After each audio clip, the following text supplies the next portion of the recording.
सूरह लुक़मान रुकू नंबर 3। न ॾिठो अथव छा त जेकी आसमाननि में आहे ऐं जेकी ज़मीन में आहे सो अल्लाह अव्हां खे ताबे करे ॾिनो आहे ऐं पंहिंजूं पधरियूं ऐं ॻुझूं नेमतूं अव्हां ते भरपूर कयाईं।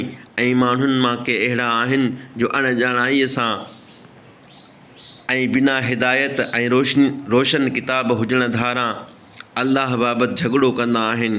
ऐं जॾहिं खेनि चइबो आहे त जेकी अल्लाह नाज़िल कयो तंहिंजी ताबेदारी करियो तॾहिं चवंदा आहिनि त न, बल्कि असां जंहिं ते पंहिंजा पीउ ॾाॾा हलंदा ॾिठा तंहिंजी ताबेदारी कंदासूं। तोणीक शैतान दोज़ख जे अज़ाब ॾांहुं खेनि सॾे थो त बि उन जी पैरवी कंदा छा? ऐं जंहिं पंहिंजी मुहार अल्लाह ॾांहुं कई ऐं उहो चङनि कमनि करण वारो बि आहे, तंहिं बेशक मुहकम रसीअ खे पकड़ियो ऐं सभिनी कमनि जी पछाड़ी अल्लाह ॾांहुं आहे। ऐं जेको कुफ़्र करे तंहिंजो कुफ़्र तोखे ग़मगीन न करे, खेनि असां ॾांहुं ई वरणो आहे, पोइ जेकी कयाऊं तंहिंजी खेनि सुध ॾींदासूं। छो त अल्लाह सीननि वारो ॻुझ ॼाणंदड़ आहे। दुनिया में खेनि थोरो वक़्तु आसूदो करियूं था, वरी खेनि सख़्तु अज़ाब ॾांहुं छिकी नींदासूं। ऐं जेकॾहिं खाइनि पुछंदे त आसमाननि ऐं ज़मीन खे कंहिं बणायो आहे त ज़रूरु चवंदा त अल्लाह।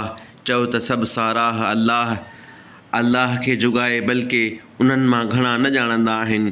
जेकी आसमाननि ऐं ज़मीन में आहे सो अल्लाह जो आहे। बेशक अल्लाह उहो ई बेपरवाह ॾाढो साराहियल आहे।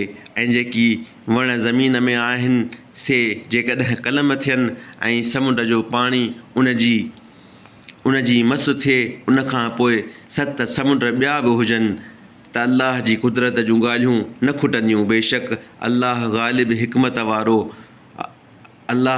हिकमत वारो आहे।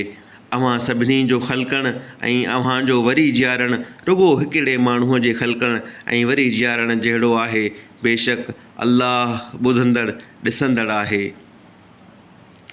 न ॾिठो अथई छा त अल्लाह राति खे ॾींहं में दाख़िल कंदो आहे ऐं ॾींहं खे राति में दाख़िल कंदो आहे ऐं सिज ऐं चंड खे निवायाईं सभु को मुक़ररु मुदत तोणे हलंदो आहे। ऐं न ॾिठो अथई छा त जेकी कंदा आहियो तंहिंजी अल्लाह ख़बर रखंदड़ आहे। इहे कम हिन करे आहिनि त अल्लाह ई बरहक़ आहे ऐं उनखां सवाइ जंहिं बि ॿिए खे सॾींदा आहिनि सो कूड़ आहे। ऐं त अल्लाह ई तमामु मथां वॾो आहे।